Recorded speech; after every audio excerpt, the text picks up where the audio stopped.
What is up? Welcome to another credit card news live stream. Danny, thank you so much for the super chat. You said enjoying my Sunday first with Cal stream and then episode 2 of The Last of Us. I played that game on the PlayStation. I haven't had a chance to take a look at the at the new show they came out with, but I have to give that a try. Get to try out the Last of Us. I want to shout out to F Davis. What's up? How you doing? Shanika, I see you. Welcome back, by the way. Right, it's been a while. It's good to see you back. One Bridge, how you doing? Rob Flemings, I see you there too. All right, so we're gonna talk about a lot of things tonight, and I have a new tool that I wanted to share with you guys. If you haven't seen my recent video, that's gonna help you with travel partners if you're into that stuff. And we're gonna get into the Bilt card. That's getting, that's on everybody's mind seemingly. If you want to pay rent with a credit card, we're gonna talk about that situation. But first, let's start with some news here.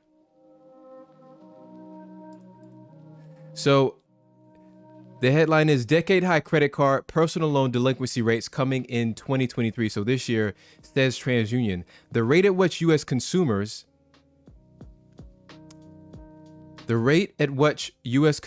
miss payments on credit cards and personal loans is expected to surge to levels not seen since 2010, according to a TransUnion credit forecast. So TransUnion forecasted that serious credit card delinquencies to rise to 2.6% at the end of this year from 2.1% at the close of 2022.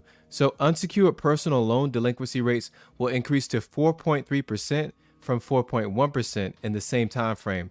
The uptick in delinquencies follows 2 years of aggressive loan growth, the report said. So all the forecasts, all the models are predicting that we're going to see somewhat of a recession this year. We're going to see credit card issuers having a bit of a problem with subprime borrowers, and even prime borrowers are going to stop, they're going to start revolving those balances, and then some are going to start missing payments. So they're going to have a squeeze there. You saw what happened with the Apple Card, right? They were just in the news about being one of the most unprofitable cards for Goldman Sachs. They lost $1 billion within the last 12 months. So we're going to see more of that most likely. Next story, nearly half of Americans haven't written a check in the past year. So I know I haven't. I'm part of that half that have not written a check. And in addition to that, I don't carry cash. And my older coworkers make me feel silly for not carrying cash, but I'm saying I don't need it. Danny, I know that we've spoken about that before. I mean, I'll withdraw some cash from the ATM the moment that I actually need it, but more and more the case is I might have to use it just a handful of times throughout the whole year. Even contractors that I used to use to do work around the house or, different side jobs, they're taking Zelle now. They're taking Cash App, all these different digital payment methods, and it's just fine. But in this report, it says in a new survey from Go Bank Rates, 44.5% of respondents revealed that they have not written a physical check in the past year. While this percentage may seem quite high, many are still using their checkbooks on an active basis. For instance, 15% said they will write a few checks a month and 22% write a check once a month. This brings to mind, recently I was in the grocery store and I saw an older woman and she was writing a check. And that just brought me back to a time when I was with my mother in the store. And I just remember, at a point in time, she wrote checks for a grocery run. Can you imagine that? Writing a check, you had to have some good penmanship. I don't even know if I can write these days. That's how few times that I signed some things and I signed the date, but writing a check, I'm not doing that. If you write a check, let me know in the comments. Do you write checks still to this day? And if you do, how often? I see John Moore. What's up? You said, I have not written a check in 10 years. And Cheryl, what's up? Let's welcome back, Cheryl, by the way. You said no checks written here. Walter Hollman, you said, I still pay my rent old school. And so are you writing a check to the landlord? Well, listen, if you're paying rent, you want to hear about the Bilt card later on. So next story we have here.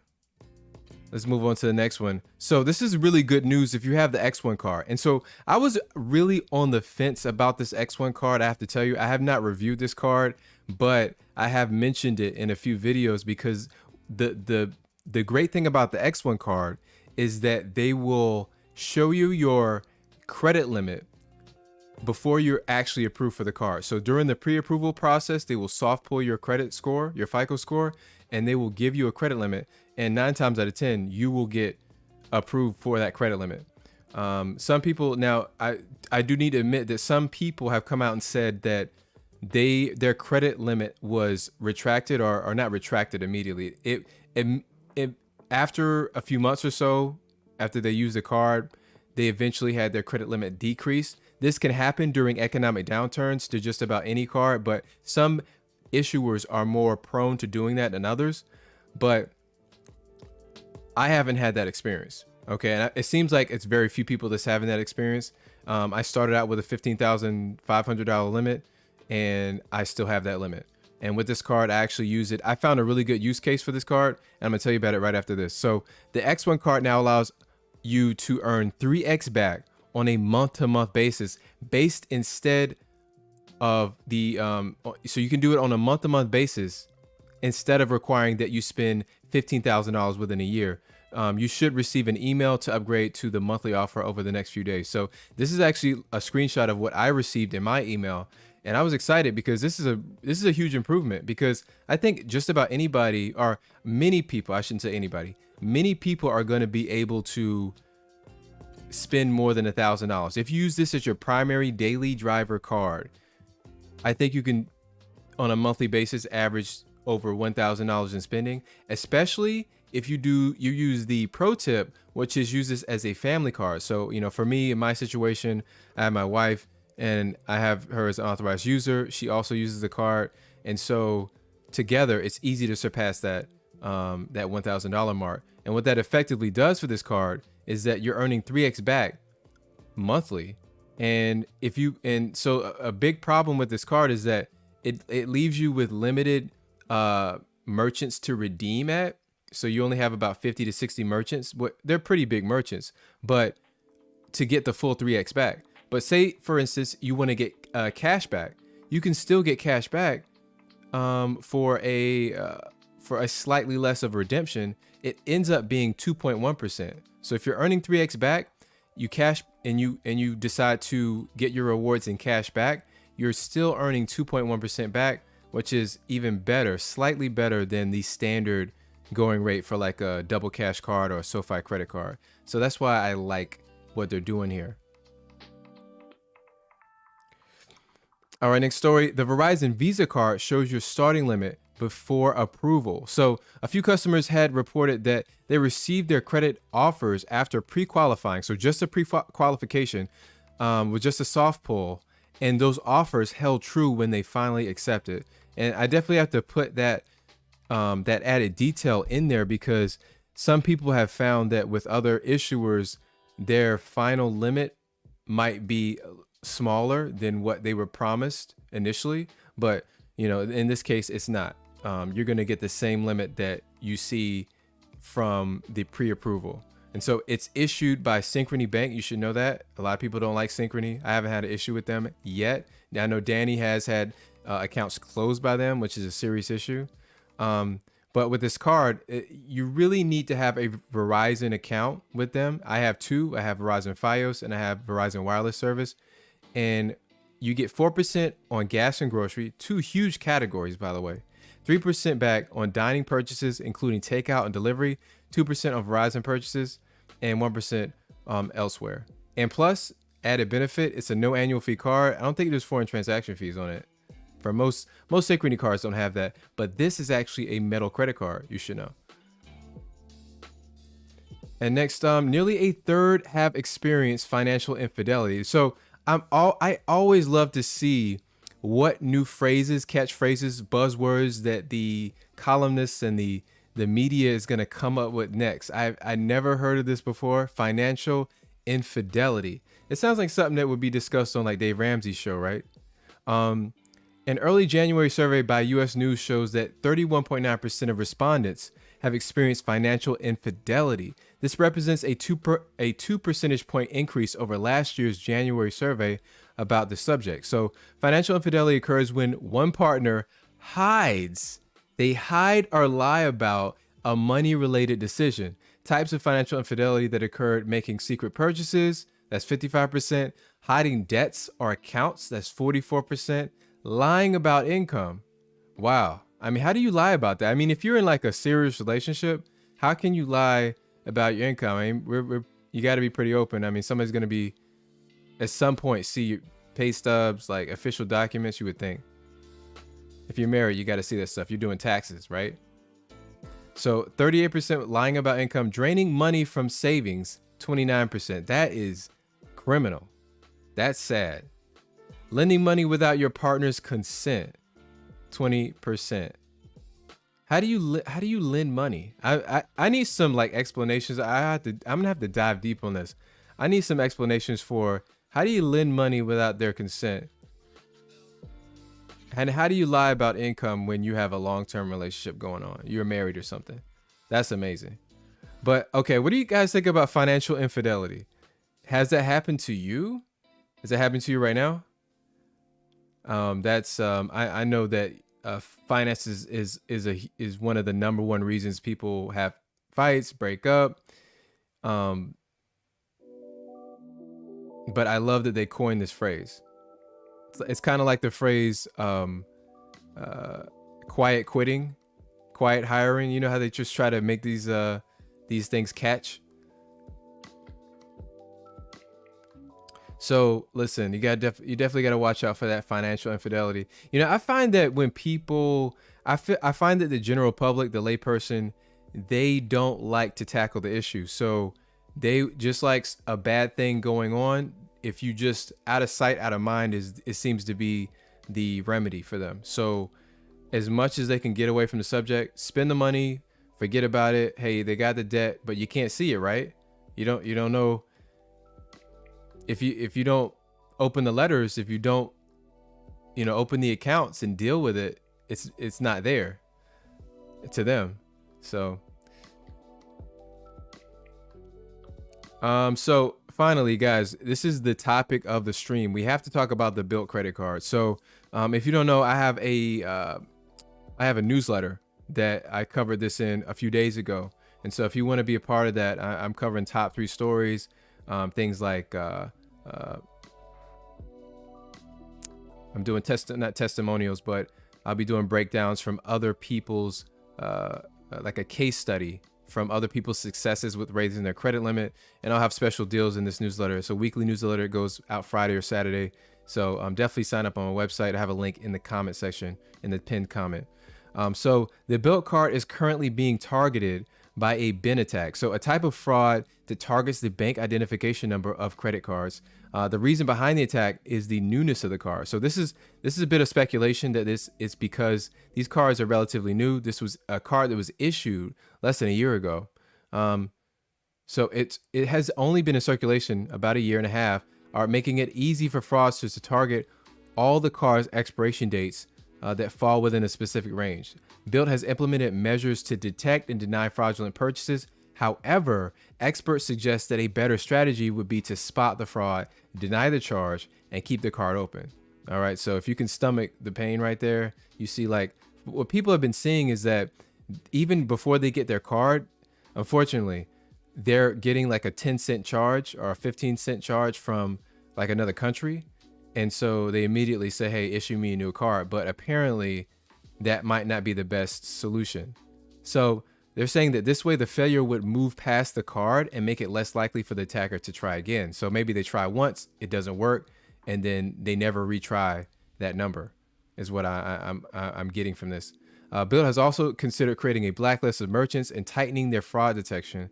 That would be better for them to do. If you don't know, credit card issuers have access to algorithms to, and you might have seen this on display with your card. I know I have with my SoFi card. If I use it in a weird way, like a weird time at an odd location, it will automatically deny the transaction. It'll send me a text message and say, hey, is this you? Send a yes, and then try again, and we'll let it go through, or no, and they'll immediately lock the card. So they need to maybe implement a stronger form of this for Bilt, because this is definitely harming the brand at this point. So Bilt is also considering creating a blacklist of merchants, right? And also Bilt cardholders are advised to monitor their account activity and immediately report any suspicious charges to the bank. So I'm seeing that once people actually do that, they're reimbursing everything. They're making sure that they're getting you a new card, and they're canceling all those charges. Bilt is a new card that its claim to fame, its big feature, is that it's the only card on the market where you can earn points on paying rent. And the beautiful thing about this card, and it's unfortunate that this is happening to it, it's also issued by Wells Fargo. But the problem with the Bilt card, or I should say the best thing about the Bilt card, is that anybody that pays rent, you can use this card to earn 1%, or say 1x points on that purchase. And you can earn up to $500 in a year doing that. That's the limit. Another great thing is that even if you pay rent via like Venmo or Cash App, things like that, you can still use it to pay rent. And even if your landlord only accepts checks, you can have Bilt issue the check, the physical check for you at no extra charge. There's no 3% processing fee either. And I saw some language also. This is something I got excited for because I own a house. They're actually going to be, I think they're actively looking into doing the same thing with mortgages. Now, if they do that with mortgages, that would be insane, right? I mean, these mortgages are out of control, especially in the New York area where I'm at. You know what I mean? It's expensive in New York, and those mortgages are, they would earn, even at 1x back, it would still earn a lot. Yeah, right of the line. What's up, man? You said if they do that on mortgages, I will get it. Nino, Nino, I know that you're a big Chase guy, and I expected this from you, and I'm not saying you're wrong. You said I'll pass on the Bilt card, too unstable. Yeah, I mean, listen, that's something to think about. I know that what I learned from you is that you definitely want to diversify everything from your bank accounts to your credit cards, and I would say you're more conservative, but I understand it. So yeah, that's what I have to say on the Bilt card. I'm still excited about it. I'm watching it closely. It's sad to see that these reports are coming out about the Bilt card, and definitely feel for those that are having their accounts, that their cards hacked. So let's get to the next story. Your credit card rewards might not be worth it. They might not be worth it. So new research found that people with subprime credit, those who have a FICO score between 780 and 850, I'm sorry, I said subprime. That's my mistake. Super prime. That means above prime. That's a 780 to 850 on average, earn $9.50 in rewards and pay $7.10 less in interest each month on rewards cards. Now, if you're paying interest, that's a problem, right? If you're using credit cards correctly, you are not revolving a balance. You're not carrying a balance over. You're paying it in full, that full statement balance each month, and you're not paying any interest, right? So compared to run-of-the-mill classic cards, subprime consumers, meaning people with credit card scores below 660, earn just $1.80 in rewards and pay $6.40 more in interest. We estimate an aggregate annual redistribution of $15 billion from less to more educated, poorer to richer, and high to low minority areas, widening existing disparities. Their report reads, the researchers looked at two specific areas where what they call naive consumers make more mistakes with rewards cards, and they overborrow, and they don't pay their credit card debt in an ideal way. So yeah, I mean, listen, I believe the statistic right now is that 46% of people revolve their credit card debt and pay they're basically financing and subsidizing our point systems, our miles, our cash back. And to a degree, like, we should be thankful for that. But it is this is a different vantage point. I definitely wanted to cover it, and I believe this is from Vox, so it's more of a liberal point of view. But it's interesting to see what people are benefiting, and basically it breaks down to, if you have more money, obviously it's going to be easier for you to pay your credit card debt on a month-to-month basis. And if you're more educated about credit cards, you're not just using them as like short-term loans, or even, you're not using them to finance things that you really can't afford, then you don't have to pay this interest. But it seems like people that are not in the know are continuing to do that.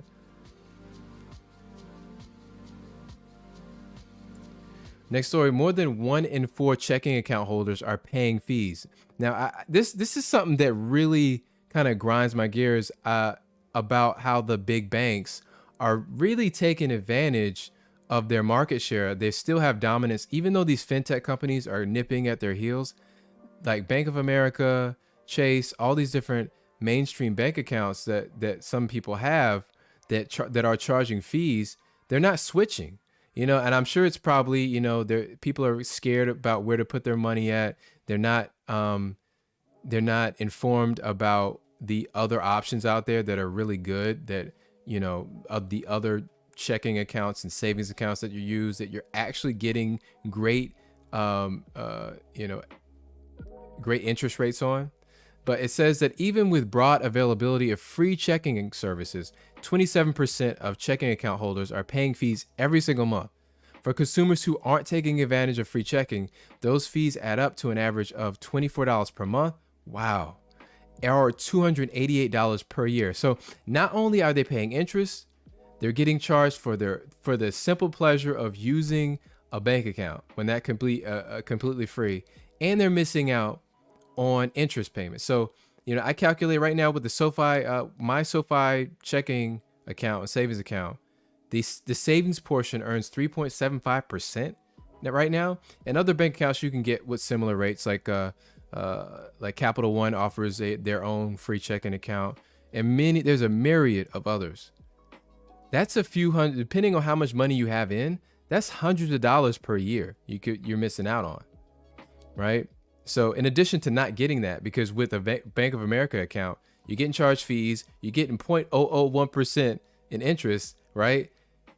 And that's added up. Now you're in the hole by like close to $1,000. So the average overdraft fee costs $29, while the average non-sufficient fund fee is $26.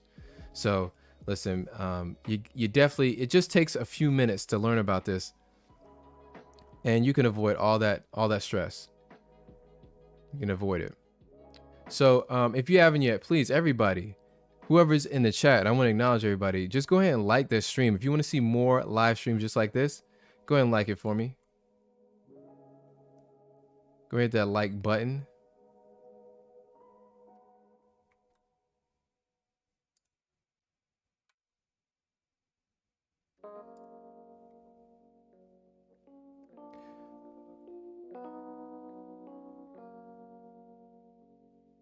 So next story we have is Delta is giving top cardholders a 15% discount on SkyMiles award tickets.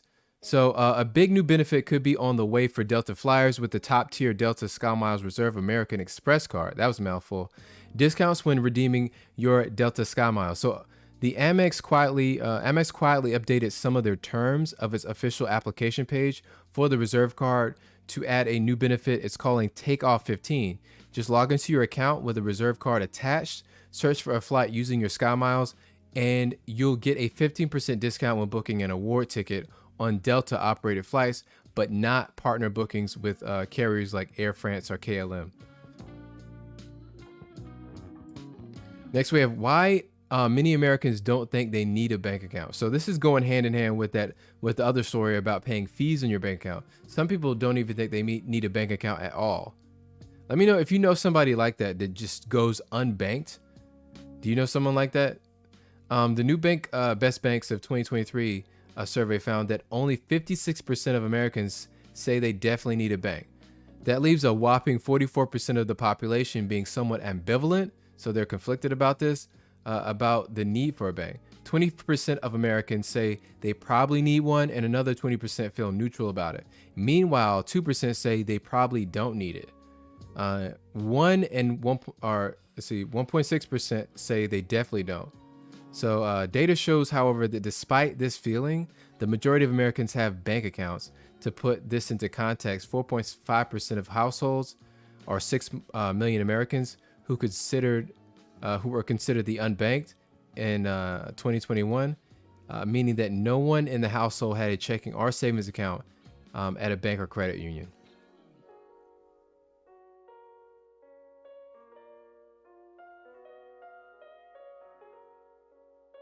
Yeah, Danny said, I know some people who like to unbank, but I need my checking account. Listen, I need my checking account. In fact, you need multiple banks. I saw a few people talking about how one single bank, if you put all your eggs in that one basket, if you ever have an issue with that bank, maybe fraud, or someone steals your identity, or maybe your account is flagged, there's a lot of reasons why you could have an issue with your bank. Then what are you going to do? Where are you going to go next? You need to have an alternative banking solution so that you're not going to go without food. You're not going to go without paying your bills.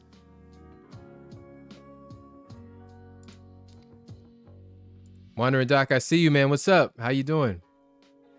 So, next story we have, not all banks allow children to be authorized credit card users. So I didn't really know this until recently. So, not all banks or credit card companies allow children to be added to an account as an authorized user. And even if the policy allows minors to be added, that doesn't mean adding them will help their future credit score, because not all banks report authorized users' credit history to the credit rating agencies. There's no federal law that sets a minimum age requirement for authorized users for credit cards. Each bank, however, can set their own policies. Adding children to your credit card accounts comes with some potential risks. Late payments, bankruptcy, for example, could negatively affect an authorized user's credit. So listen, it cuts both ways, right? If you add your child onto a credit card account, I mean, you want to keep that pristine. You want to be 100% and be in a good position to help them out. And for most credit card issuers, the main ones, you can add them on as early as 13 to 15 years old. And most of them report, I think, to all 3 credit agencies.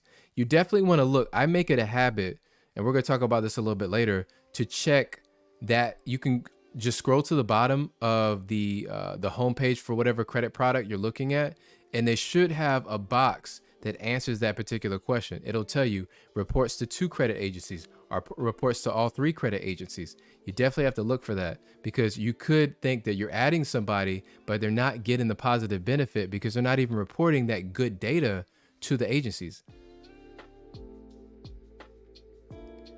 Next, we have new U.S. Bank Business Altitude Connect card coming soon. So what this card's going to have, and this is how it looks on the screen, card offers a 60,000 point bonus worth $600 if you spend $6,000 on the card in the first 180 days of account opening. The annual fee will be $95, and it could be waived in the first year. That's a good thing.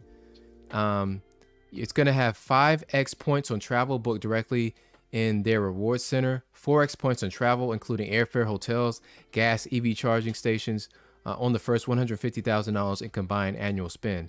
So I see this a lot on the business cards. I think with that high limit on the spending, and obviously it's because when you have a business, I mean, you could have a ton. You could spend $1 million in a year. So they definitely don't want to take a hit on that spending. You get 2x points on dining, takeout, restaurant, delivery, and cell phone service, and 1x points on all other purchases. There's a $25 statement credit on every 3 consecutive monthly taxi or rideshare transactions, airport lounge access, and ability to transfer between your business and personal altitude cards, and no foreign transaction fee. Business cards is something that I've been getting into recently just because I have a content creation business, and it's something that I'm happy to be exploring now, and I see the benefit in. And one thing I've noticed is that For personal cards, I did not prefer Chase and Amex, but for business cards, I actually prefer them now. They actually offer the products that I want. So I just find that is that's interesting. I guess they focus on different markets, different segments. Next, Cardless launches Simon Property Group credit card. So I make it my prerogative to always search for these like outlier, off the beaten path credit cards that you may not have ever heard of. And these products are coming out a lot. They're coming out a lot. Cardless has partnered with Simon Property Group to launch the Simon American Express credit card. The sign-up bonus of $150 after $1,000 spent in the first 90 days from account opening.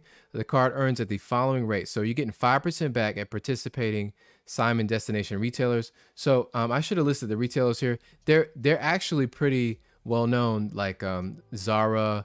Just think about the retailers that would typically be inside of a mall, like the Gap. So it's not a ton of them, but it's a fair amount of these merchants that are in the mall that offer, department stores. So you're getting 3% back on all eligible purchases from their particular malls, Mills malls, and premium outlets. And so there's a max of 10,000 for the in purchases for the 5 and 3% categories, and you're getting 1.5% back on in-store purchases with Apple Pay and Google Wallet. So so if you're a big mall shopper and you like those stores in there, this might be the one for you. Next is another new card, and this one actually got me excited. I'm in the early stages of really exploring this card and researching this one, but I think this has some great potential. So you got to hear me out. So this is called Super. They're launching a debit credit card hybrid, right? So they're kind of playing with what is a debit card, what is a credit card. It's called the Super Cash MasterCard, making it possible for anyone to get approved to build their credit. So if you're having issue with your credit, maybe it's in the dumps right now, and you have below a 650 or a 600, and you need to build your credit, this could be a really good solution, I believe. So instead of checking credit, the fintech company bases your spending limit on your account balance. Cardholders can earn up to 10% cash back on select purchases, but mostly will earn an impressive 2% back. So that's why it's impressive, because they guarantee 2% cash back on all purchases. So this is similar to a SoFi credit card, a Citi Double Cash card, a PayPal, like somewhat the old PayPal MasterCard. To earn 2% back on all purchases for a credit builder card for someone with bad credit is unheard of. Okay, I haven't seen that anywhere else. So the Super Cash card doesn't require minimum balance, annual or monthly fees, or credit check. So there's no credit check. They don't care what your credit is, because this is basically a secured card, even though they don't want to say it in the in their press releases or in their marketing material. This is essentially a secured card because you're fronting the money first and spending the balance that you put on the card, but you're getting 2% back. So to use the card, you'll add the funds via bank transfer or direct deposit, and your spending limit is based on how much you deposit to the account. Some other good things coming up. You can deposit up to $5,000 per month into the account. Most of you can spend in a day on a single point of sale transaction is $12.50. That's reasonable. Super reports monthly payments to the credit bureaus, which can help you build your credit. So they report to all 3 bureaus. So that's something that's a little caveat that you don't see for other builder cards. Sometimes they report to 2, and then it's hard to find that information. They specifically state they report to all 3 credit bureaus on a monthly basis. All right. Also, the card can be a unique opportunity for consumers with no credit history, a thin credit file, obviously. And also, it's unclear whether the card can sustain its rewards offering in the long run. So that's always this is a relatively new offering because it came out, from what I can tell, back in maybe October or September when they launched it. So whenever you have a new product on the market, you always have to understand that they can change these details of the credit card or whatever the debit card on the fly. And we've seen that happen, you know, fairly, it doesn't happen often, but it can happen. So, what we see here today could change in a few months, especially when it's newer. And I actually had Dave Ramsey pop into my head because, he is always anti credit card because, you're getting charged fees, interest, and he's always a proponent of a debit card. This is essentially functioning like a debit card. I wonder if he would be okay with this setup. I have a feeling that he wouldn't, just because it's something new, and he's self-admitted that he's like an old school guy. So I would think he would still have an issue, even though from a principled level, from a very foundational level, this is like a debit card.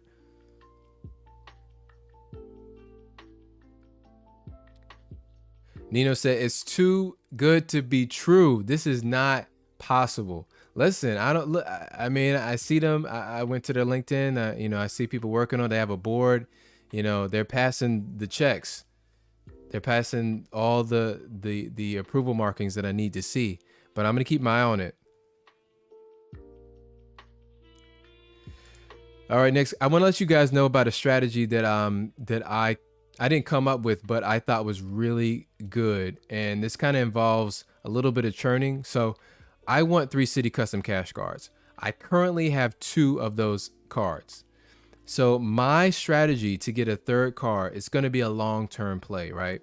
Because I want to have 3 categories that I choose to get 5% back in.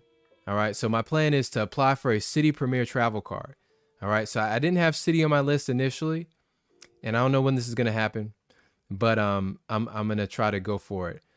With the City Premier card, it's a travel focused card. It has a $95 annual fee, which I don't like. I would not want to hold this card long term, but what I do like about it is that it comes with a 60,000 point sign up bonus. And in recent memory, it came with an 80,000 point sign up bonus. You can actually transfer that. They come into those points are in the thank you points, and you can redeem that for a statement credit, and that's equivalent to $600 at the moment. That's awesome. So effectively, you pay the $95 fee at the end of the year. You basically have a $500 bonus, right? And then after a year has passed, you're eligible to downgrade to a City Custom Cash card, and that's what I want to do.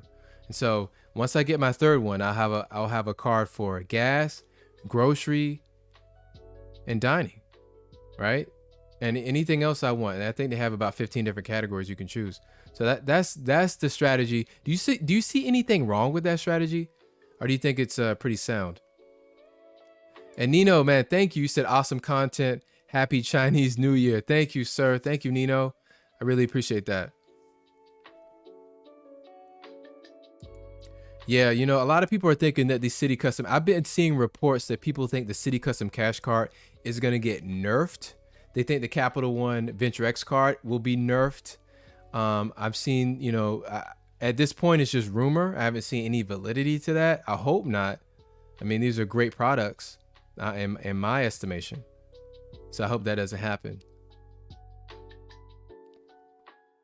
So John Moore said, great idea. Thanks, John, man, giving me.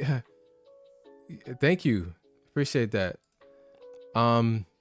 So next I want to tell you about, I found a really cool tool. This is completely free. I have it. I set this. So this tool basically is an airline travel partner lookup tool. And I could go to tell you how it works, but essentially you choose the airline that you want to travel, which is right here. Okay. And then you choose the credit card product that you have. So if you have like a Capital One Venture X, you would choose Cap One. If you have a Chase Sapphire Preferred, you would choose Chase here. And it will list out the airlines that you need to transfer your points to book that flight. Okay, so this is just an easy lookup tool. You don't have to wade through, sheets of paper and all that stuff. And once you sign up, it's on my website. If you click the link in the pinned comment on this stream, you'll see it on my website. And you can get access to 12 credit limit increase strategies. I have a cheat sheet with 12 different strategies, just a brief overview, and you can download that as well from the site.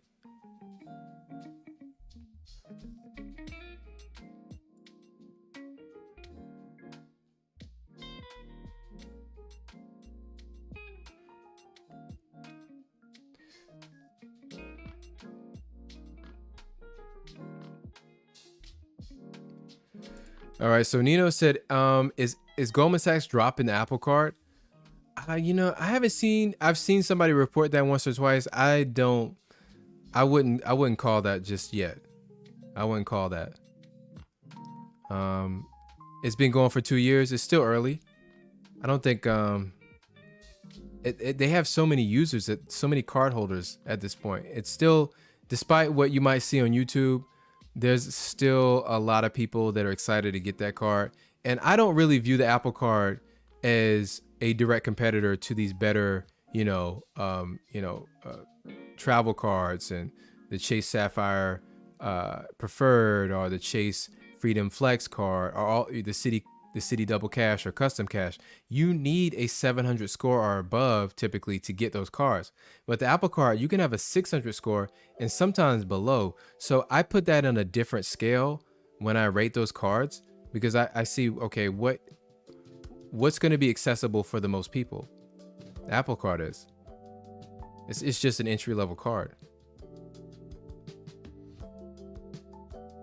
Yeah, Nino said, will Capital One or Synchrony Bank take the Apple Card? I'm betting if anybody takes it, it's going to be Synchrony. I mean, Synchrony will pick up anybody's card and co-brand it. That's just their business. They love picking up co-branded card accounts.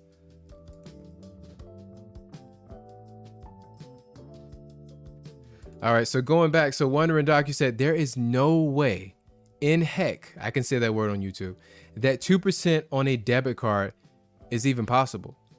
That means all this stuff, like my rent, multiple mortgages, or rental properties, taxes, insurance, which all have 0% fee to pay.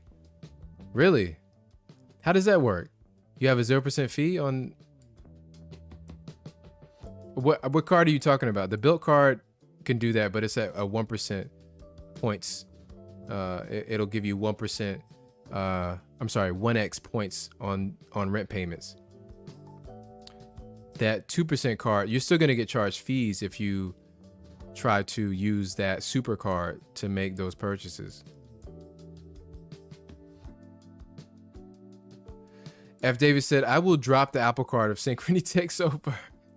So F. Davis, have you just sworn off of any Synchrony accounts?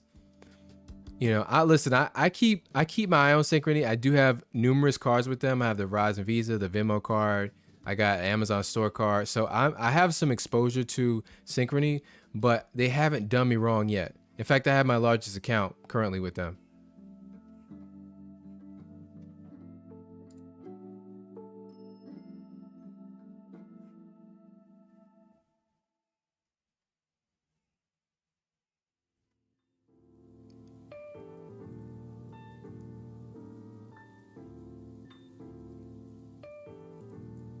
All right, Jewel Clark, you asked a question.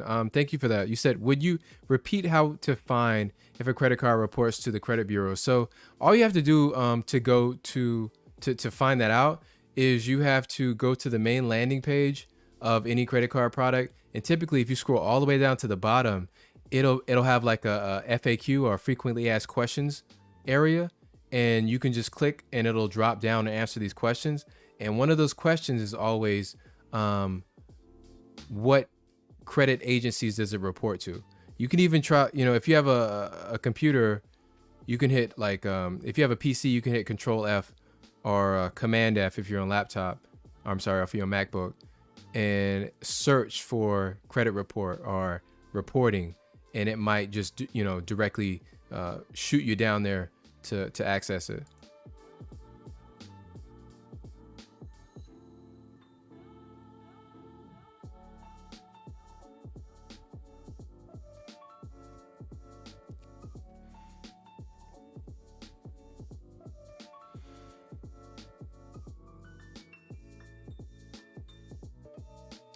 All right, Nino said, the only card I have with Synchrony Bank is the Verizon Visa signature card, and I love it. Wow, Nino, you went as far as to say I love it.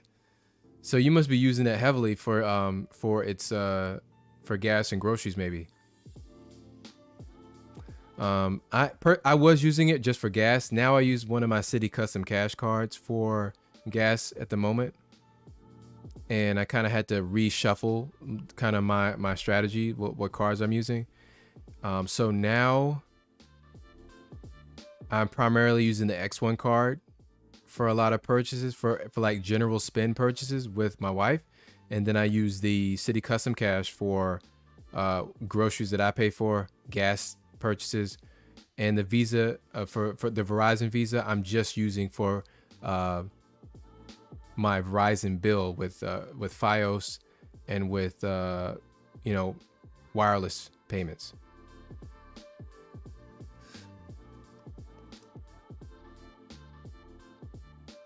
All right, Randolph S, what's up? You said Synchrony Bank and Comenity Bank have the worst customer service. Listen, I believe it. I had to call into customer service recently with Amex, and it was lovely. I mean, it was amazing. Customer service makes a huge difference when you have a small problem that you just can't solve on your own. I definitely see the value that people really put on it. Before, I was kind of blind to it, but you definitely want good customer service. And thankfully, I have not needed to call into Synchrony, but I'm gonna take your word for it. They just have a bad reputation overall. Dark Dude, you said, Cal, what's up? What's all the drama going on with Zelle? Zelle, if I think I know what you're saying, I've seen some reports that Zelle is having some issues with fraud. I've seen Zelle have a problem with people. When you make a Zelle payment or transaction between two people, you definitely want to do what Cheryl does and send that $1 test transaction so that you know that they got it, the right person received it. I think people aren't doing that, and they're just sending money and they're getting like one letter off and sending it to the wrong person. But there has been some reports out that Zelle is not reimbursing people for obvious fraud. I'd have to look deeper into it just to get a better understanding.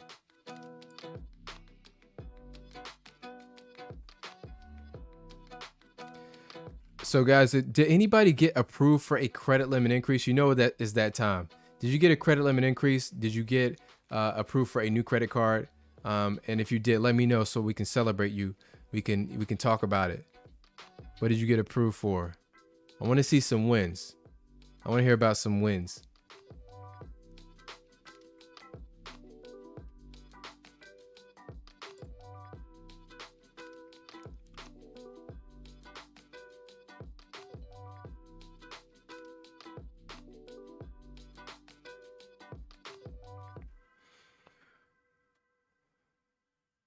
And if you haven't yet, please like this stream for me. We got 61 people. Hello to everyone. Welcome to the stream. Welcome to the live stream. If you haven't been here before, always welcome. I do this every Sunday at 7 p.m. Go ahead and hit the like button for me.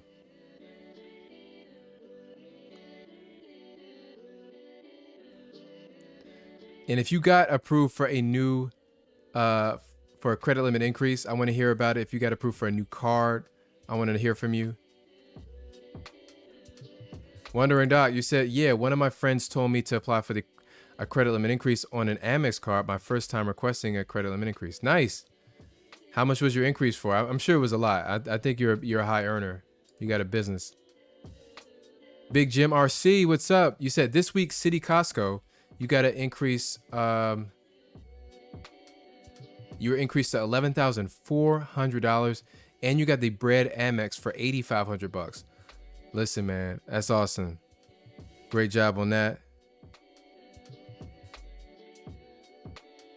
Good job, Big Jim.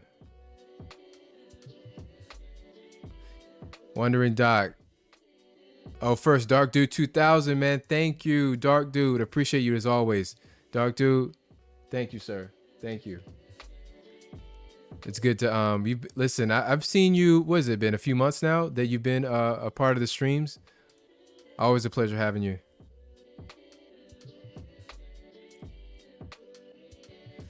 All right, so Wandering Doc said, I have $250,000 in total credit limit, and I never asked for a credit limit increase until this one. So this is just, you've basically been using this card like it's been a workhorse for you. I'm assuming that they said, okay, this man needs increases. We need to supply him with more credit so he can do his business, and we want to be a part of that because they're getting that that interchange percentage.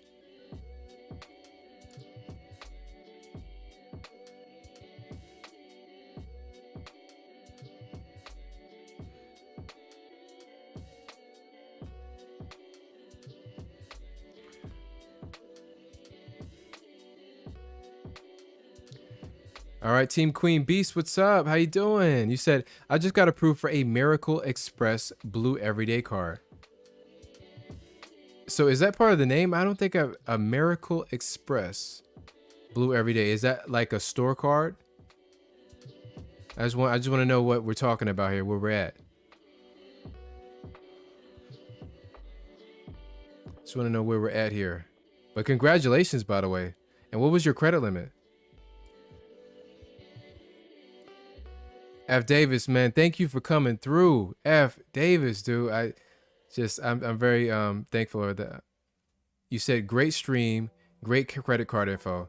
And listen, that's what I'm striving for. I'm trying to go further. I'm trying to go into those forums, get information from, from the source and bring it to you. So I'm thinking about what can I do? What can I do next? Always thinking about the next move. Okay, Danny, thank you. You said she meant American Express. Okay. So you got the Blue Everyday, and that's the new one, right? The revamp. Nice. The revamp Blue Everyday. See, that tripped me up. Like I'm Miracle Express. If you have a card called the Miracle Express, that's got to be the best card out, right? I mean, it's doing miracles. Every time you swipe that card, it's giving you 5% back at least. Cheryl said, I'm still in the garden and buying another house this spring. Okay. So that's a good reason to stay in the garden, because you don't want to add any new accounts. That's gonna issue like red flags, when you're trying to get approved for that loan. So I understand that.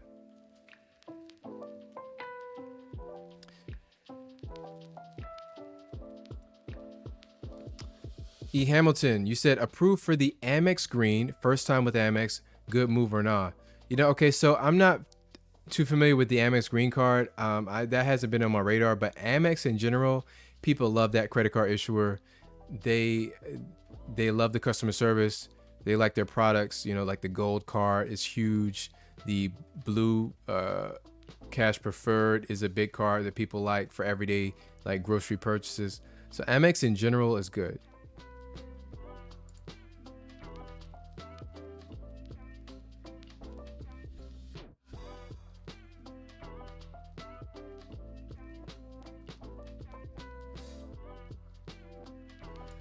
Team Queen Bee said, I got approved for a $2,000 credit limit increase. All right, so Team Queen, I'm gonna break out the gun for you. That's gonna be not a real gun. That's the money gun, okay? Good job on that. You got a $2,000 increase. You get the money gun. You see those bills fall.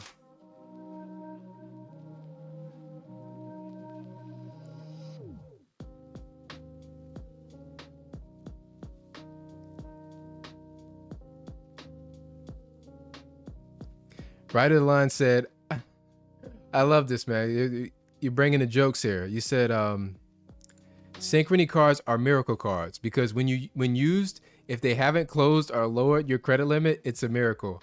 Yeah, synchrony is kind of known for lowering those limits. It really is a shame because it kind of hits people kind of below the belt when they don't already have a lot of credit limit established to begin with. And then when that limit goes down, they basically run your limit, chase your limit down. As you pay the card off, they'll just lower that limit down. And it kind of wrecks your FICO score potentially because it messes up your utilization rate. You end up having a super high utilization rate. Big Jim, thank you, sir. You said, yep, great info. By the way, my Bilt was hacked from Brazil. Wells Fargo caught it before I knew anything. Customer service was great, and they sent a new card. Okay. Listen, thanks for sharing that, Jim, live, because I haven't really spoken to anybody about this. I've just seen reports from others. Do you still have confidence in the Bilt card? And I'm happy that, that the customer service was good. That's good news. But do you still have confidence in the card? Is something you want to did you contemplate just canceling it altogether? And thank you for the super chat.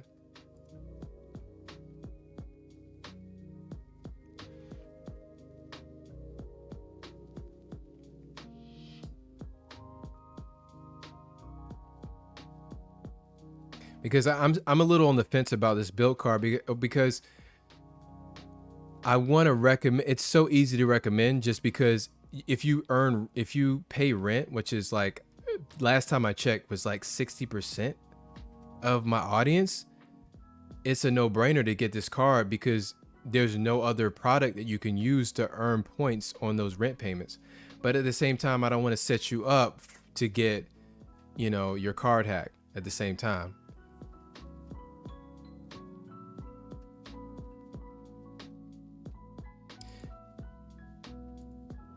Nino said, my strategy is getting 2 credit cards per year and spread over 6 months apart between applications to stay under 524.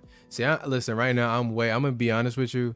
I'm way over 524 right now. And so I got to slow it down, you know, because I want a Chase Ink card. I want one of their business cards. They have insane, I mean, absolutely insane sign up bonuses for those business cards. And I want one.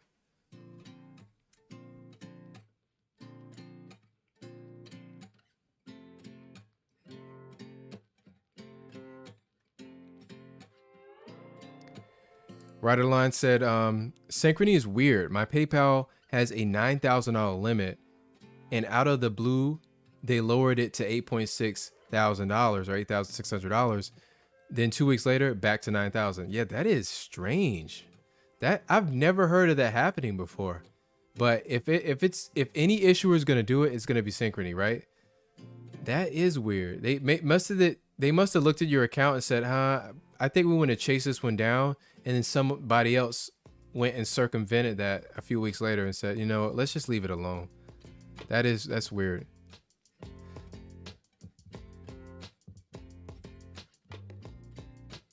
Big Jim, I still want to hear from you, man. I just want to know what your whole experience was with the Bilt card, if you still have confidence in it.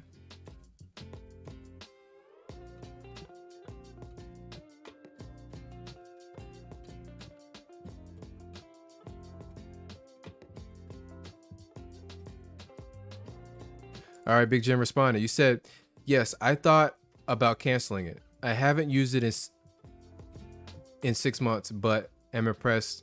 Wells Fargo caught 3 bad attempts from Brazil and refused the charges and contacted me. Okay. Yeah, I'm assuming if they rectify the situation and it doesn't happen again, then maybe no harm, no foul. But it definitely it's a tough break for a card that just came out. You know what I mean? You don't want any blemishes on your record when you've just released a product. But it seems like people are still excited for this card. You know, I'm excited that people like it. I personally can't use it right now because I have a mortgage. But if they do offer the rewards or points on mortgage payments, then I'll definitely be jumping in on that product.